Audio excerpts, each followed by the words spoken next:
Hello everyone, welcome to knowledge coaching classes. तो भाई आज हम करने जा रहे हैं सीटेट दिसंबर 2018 के मैथ के सम्स। ठीक है, इम्पोर्टेंट हैं, काफ़ी हद तक यहीं से मिलता जुलता आता रहता है भाई। पिछली वीडियोस में भी आपने देख लिया होगा, वही पैटर्न चला रहा है। तो वीडियो को लास्ट तक ज़रूर देखना और भाई कोशिश करना कि बेसिक मेथड से ही सोल्व करो।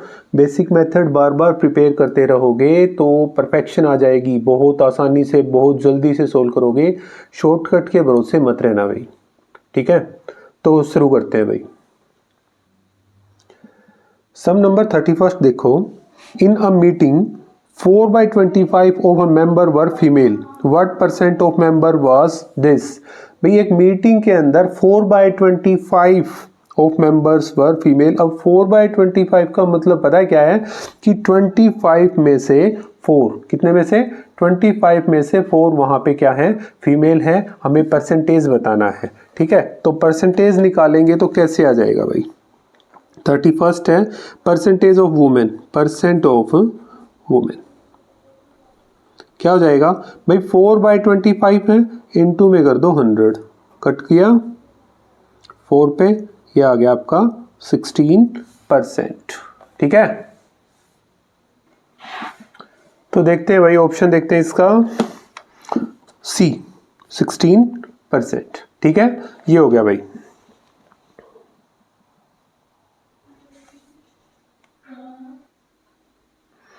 सम number 32। A shop reduced its price by 10%. What is the new price of an item which was previously sold for 500 rupees? 500 रुपए में पिछली बार वो सोल्ड किया गया था, अब उसका फिर से क्या किया उसने, 10% रुपीज उसका डिस्काउंट कर दिया भाई, रिड्यूस कर दिया उसका। अभी हमने बताना है कि उसका प्राइस क्या होगा। बहुत ही आसान सा सम है भाई, ध्यान दो इस चीज को। 30 सेकेंड भाई। प्रीवियस प्राइस क्या था, that is equal to 500 rupees था ना। ठीक है, अब उसने क्या किया, रिड्यूस परसेंटेज है, वो कितना है, वो 10% कर दिया। तो न्यू प्राइस कितना होगा भाई, न्यू प्राइस जो भी होगा, हमने उसके अंदर इसने एक और बात पूछी है कि ये रिड्यूस करने के बाद कितना प्राइस होगा भाई। तो देखो, अगर इसमें से माइनस कर दिया जाए ये जो रिड्यूस किया गया, रिड्यूस है 10/100 हो गया, इनटू में कितना 500। ठीक है, कट हो गया, दैट मीन्स 500 माइनस 50 कितना आ जाएगा भाई, 450 रुपीज। तो उसका नया प्राइस क्या होगा, 450 रुपए हो जाएगा। देखो इसका आंसर 450, ऑप्शन सी। ठीक है, सम नंबर 33 देखो भाई, क्या दे रखा है। Given below a data of set of temperature in degree Celsius -6, -8, -2, 3, 2, 0, 5, 4, 8। What is the range of data. Range निकाल के दिखानी है, तो उसमें क्या हो जाएगा, जो लोवेस्ट है उसको माइनस कर देना है हाईएस्ट वाले टेम्परेचर में से। ठीक है, अब इसको लिख लेते हैं। सबसे पहले इसको हम क्या लिखते हैं, असेंडिंग ऑर्डर में लिख लेते हैं भाई। ठीक है, क्या करना है, असेंडिंग ऑर्डर में इसको लिख लेते हैं। तो सबसे पहले क्या आएगा, सबसे छोटे वाला -8, फिर -6, उसके बाद -2, -2 के बाद है आपका 0, फिर 2, 3, 4 के बाद है 5 और फिर है 8। क्लियर है। अब इसकी रेंज निकालनी है बेटा, रेंज निकालनी है। तो क्या हो जाएगा, जो हाईएस्ट वाला है उसमें से माइनस करेंगे लोवेस्ट वाला। ध्यान रखना है यहाँ पे ये माइनस का निशान है और ये माइनस का होता है रेंज निकालने में। तो माइनस माइनस प्लस हो गया, ये हो गया 8 + 8 that is equal to 16 degree Celsius. 16 answer आ गया भाई आपका, ऑप्शन बी इसका करेक्ट हो गया, 16 डिग्री सेल्सियस। ठीक है, देखो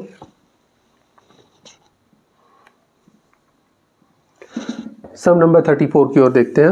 अ coin is tossed 10 times and the outcome are observed. हमें बतानी है प्रोबेबिलिटी किस चीज की भाई, हेड H फॉर हेड है, T फॉर टेल है, प्रोबेबिलिटी ऑफ गेटिंग हेड। भाई टोटल आउटकम कितनी होगी इसमें, 10 होगी ना, टोटल आउटकम कितनी है 10। तो अभी हमने बतानी है प्रोबेबिलिटी ऑफ गेटिंग हेड, ठीक है। तो टोटल आउटकम तो आ जाएंगी डिवाइड में, हेड कितने गिनते हैं 1 2 3 4 5 6 हेड है, क्लियर है। इसको कट करवा दो भाई, 2 3 जा 6 2 5 जा 10, मतलब 3/5 प्रोबेबिलिटी आ जाएगी किस चीज़ की, हेड आने की। तो ऑप्शन ए इसका करेक्ट हो जाएगा। प्रोबेबिलिटी होती क्या है भाई, favourable outcome of event bye में टोटल आउटकम, ठीक है। तो यही है भाई, इवेंट है हेड आने वाली, तो हेड कितनी बार है 6 बार, टोटल कितने हैं 10 है, कट कर दिया, आ गया आंसर आपका, ठीक है। आगे बढ़ते हैं सम नंबर 35 पे। The numerical expression 3/7 plus -7/8 is equal to 25/56, ये क्या है भाई, ये है क्लोज्ड अंडर एडिशन, ठीक है। Rational number closed under addition याद रखना है, इसको सोल्व करने की आवश्यकता नहीं है भाई, बीच का निशान ध्यान रखना है, ये रैशनल नंबर्स हैं और ये ऐड हो रहे हैं, तो ये हो जाएगा क्लोज्ड अंडर एडिशन, क्लियर है। क्लोज्ड अंडर सब्ट्रैक्शन होता तो यहाँ पे माइनस का निशान हो जाता भाई, समझ में आ रही है बात, तो ये ध्यान रखना है। नेक्स्ट हम देखो 36, which of the following 3D shapes does not have a vertex, किसका वर्टेक्स नहीं है, दिमाग में आए सीधे से लिख दो भाई, क्या स्फीयर है, स्फीयर का वर्टेक्स नहीं होता है, स्फीयर का वर्टेक्स नहीं होता है, क्लियर है, ध्यान रखना है भाई। नेक्स्ट, इफ क्या, इफ 5/7 की पावर 4 इंटू 5/7 की -3 इज इक्वल टू 5/7 की 5x -2, तो हमें फाइंड आउट करके बतानी है x की वैल्यू।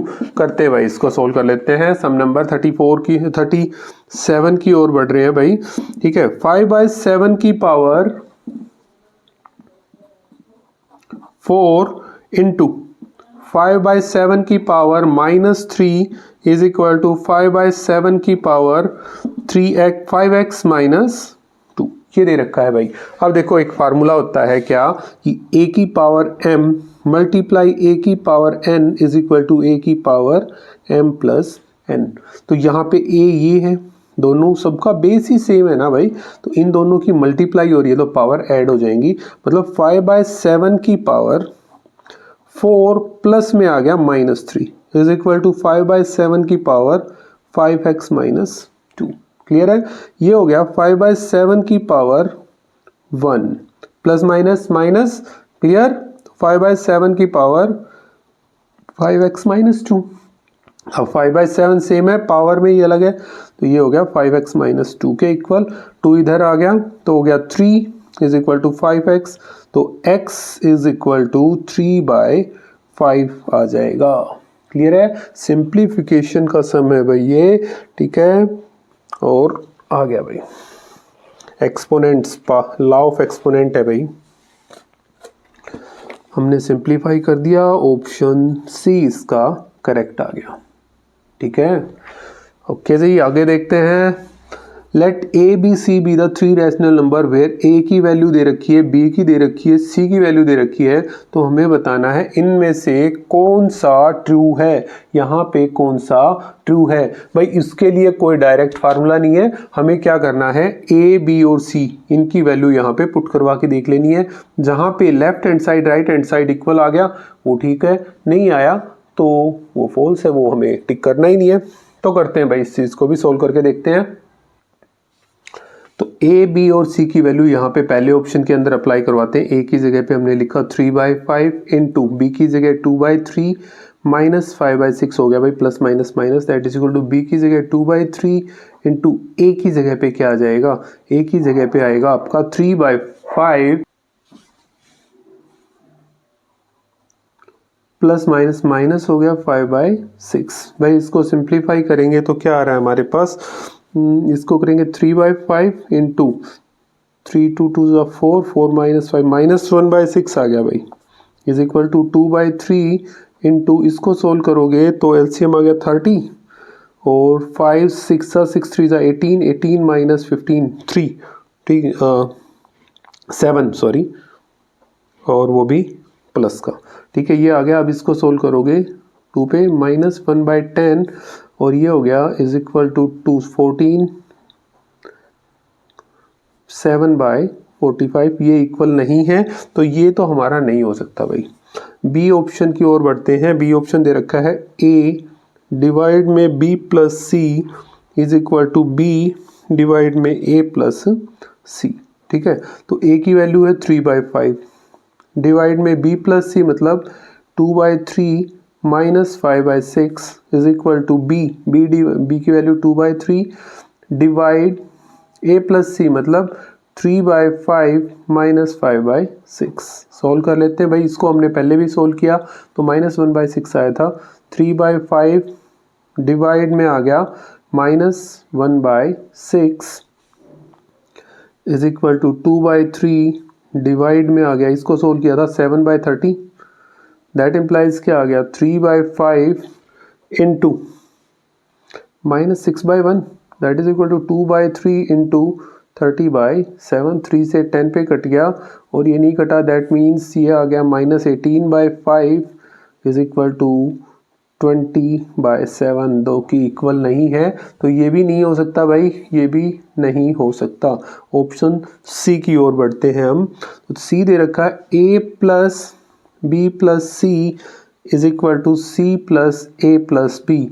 भाई ये ऑप्शन देखने से भी आपको सीधे पता चल जाएगा कि ये आएगा अपना, ये बिल्कुल ट्रू है, बट फिर भी हम इसको सोल्व करके देख लेते हैं। ठीक है, तो सोल्व करेंगे तो क्या आएगा, देखो ए की वैल्यू कितनी है 3/5 प्लस बी प्लस सी बोले तो 2/3 माइनस 5/6। ठीक है, इज इक्वल टू सी की वैल्यू दे रखी है कितनी -5/6 प्लस ए प्लस बी बोले तो 2/3 3/5 प्लस 2/3। इसको सोल्व करोगे तो कितना आ गया भाई 3/5 और ये सोल्व पहले भी कर चुके हैं हम -1/6 that is equal to -5/6 plus ये आ गया आपका 15 5 3 3 9 और 6 19 हो गया भाई ये। दैट मीन्स सोल्व करेंगे तो कितना आ गया भाई, इसको कंप्लीट को सोल्व करोगे 13/30 दैट इज इक्वल टू ये भी 13/30 आ जाएगा। ठीक है, तो आपका ऑप्शन सी करेक्ट हो गया, यही आपका आंसर रहेगा।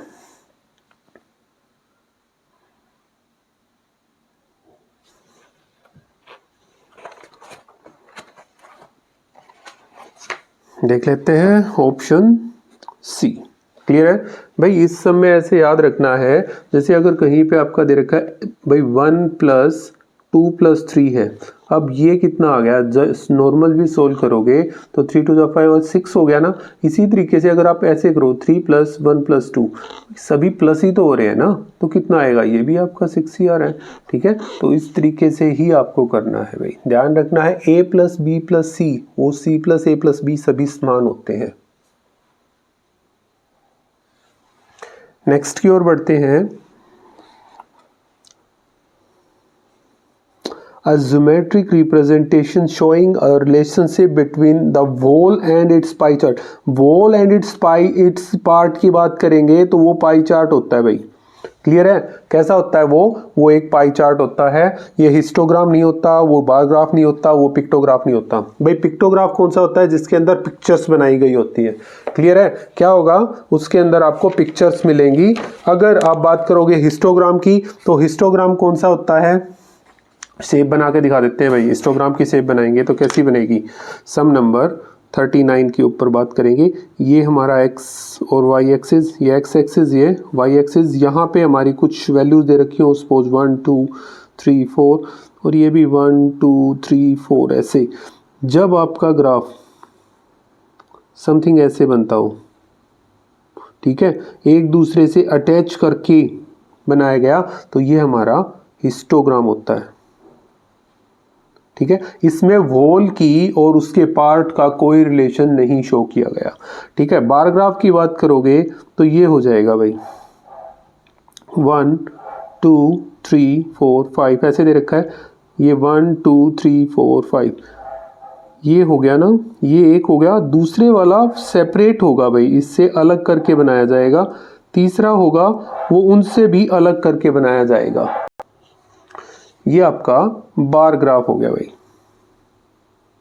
ठीक है। और लास्ट रह गया पाई चार्ट। पाई चार्ट एक सर्कुलर बना देना है, ये इसका सेंटर हो गया। सपोज ये आपका दे रखा है यहाँ से 60 डिग्री का एंगल, ये आपका दे रखा है इधर का एक और 90 डिग्री का एंगल, ठीक है। ये आपका 30 का रह गया, ये 180 डिग्री का। तो ये एक हिस्सा दे रखा है कंप्लीट का, और एक हिस्से का कंपैरिजन यहाँ से किया जा सकता है। क्लियर है? तो ये कैसा हो गया आपका पाई चार्ट। क्लियर हो गया। और अगर आप यहीं पे बात कर रहे हो पिक्टोग्राफ की, तो कैसे होगा भाई, एक विलेज के अंदर 100 ट्रैक्टर हैं, तो ठीक है, तो हम एक ट्रैक्टर की शेप या 100 आदमी मान के चल सकते हो, या कुछ भी मान लेते हैं। तो यहाँ पे विलेज V1 लिख दिया और V2, दो का कंपैरिजन कर रहा हूँ। तो फर्स्ट के अंदर भाई सपोज करो, ये आदमियों की बात करते हैं, ये हो गए 100, 200, 300 ऐसे। और ये हो गया, एक और बना लेते हैं इसके अंदर, ये हमारा 100 और ये हो गया 200। मतलब एक फोटो का मतलब क्या हो गया इसका कि 100 पर्सन है।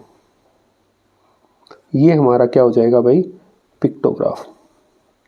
ठीक है, तो इसमें भी कंप्लीट का और इसके पार्ट का कोई रिलेशन नहीं दिखाया जाता।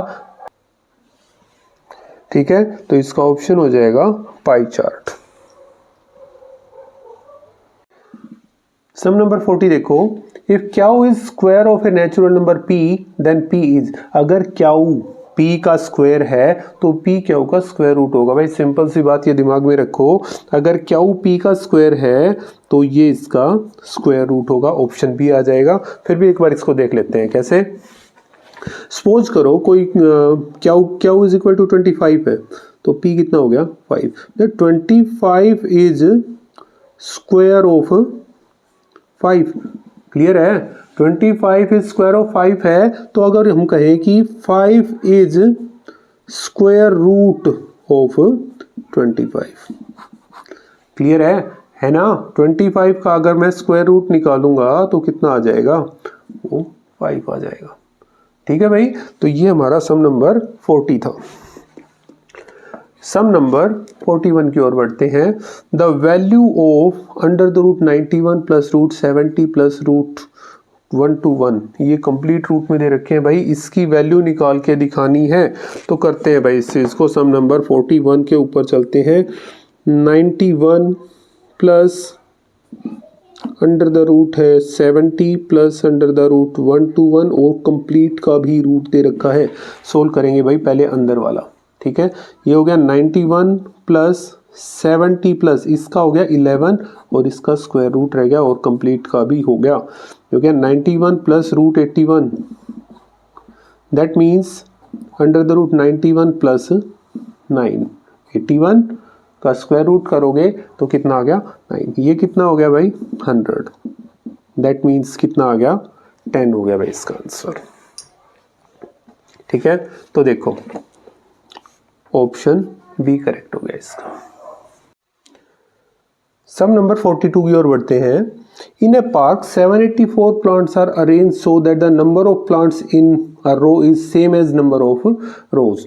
भाई एक रो के अंदर जितने प्लांट है उतनी ही रो दे रखी है, तो हमें बताना है number of plants in each row, एक रो के अंदर कितने प्लांट्स हैं। ठीक है, करते हैं भाई इसको। भाई टोटल प्लांट दे रखे हैं 784।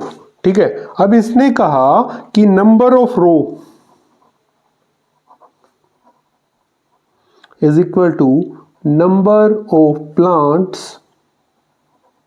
इन ईच रो,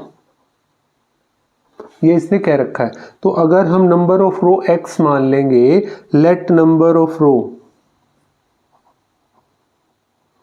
x होगी, तो ये भी कितना आ जाएगा, ये भी हमारे x ही हो जाएंगे। तो हम कह सकते हैं कि x नंबर ऑफ रोज की मल्टीप्लाई एक रो में जितने प्लांट हैं 784 4 means X square is equal to 784 आ गया। अगर हम स्क्वायर रूट ले लेंगे बेटा तो इससे ये कैंसिल, तो एक्स इज इक्वल टू 28 आ जाएगा। तो एक रो के अंदर कितने प्लांट्स है भाई? 28 है। क्लियर है? देखते हैं इसका 42 का आंसर क्या है। Option B.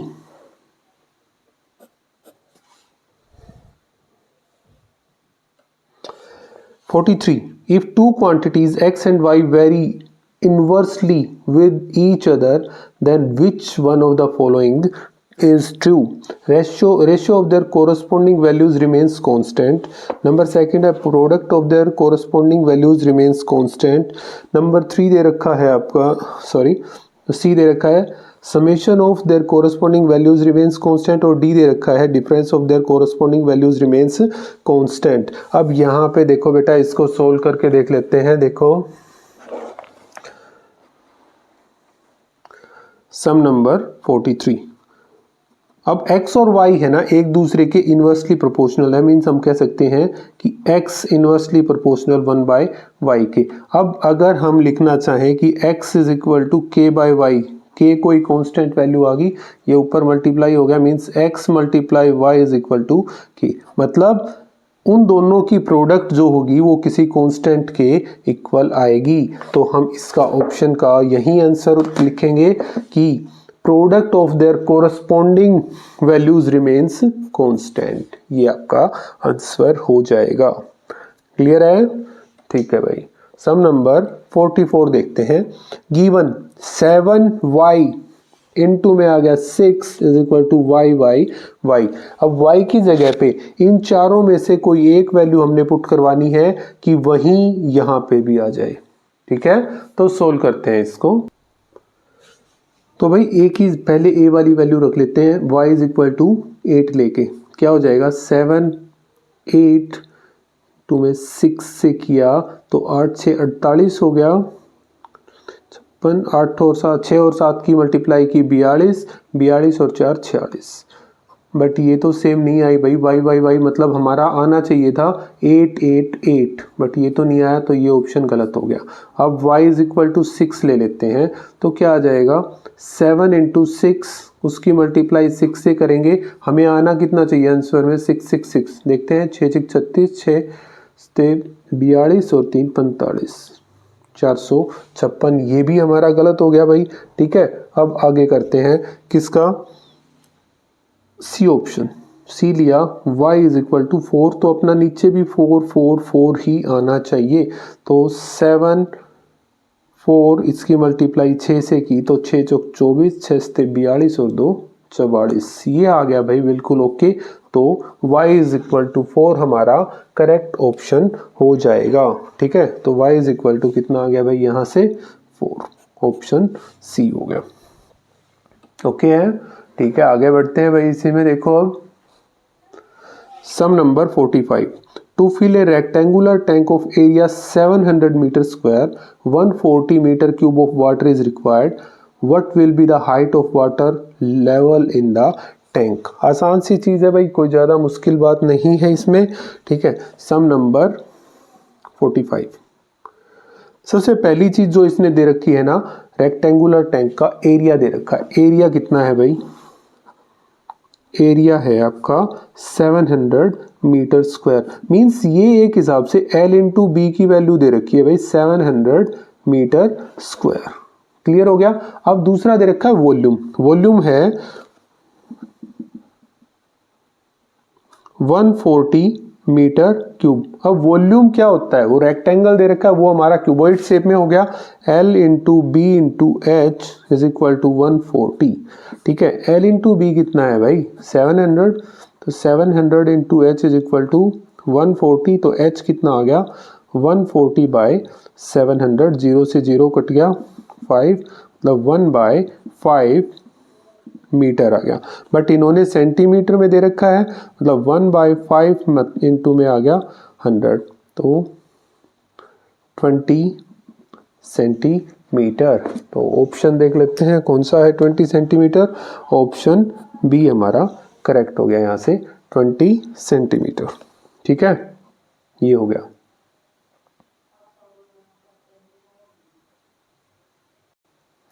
भाई इस पेपर में मैथमेटिक्स से रिलेटेड सिर्फ इतने ही सम दे रखे थे, ये हमारे कंप्लीट सोल्व हो गए।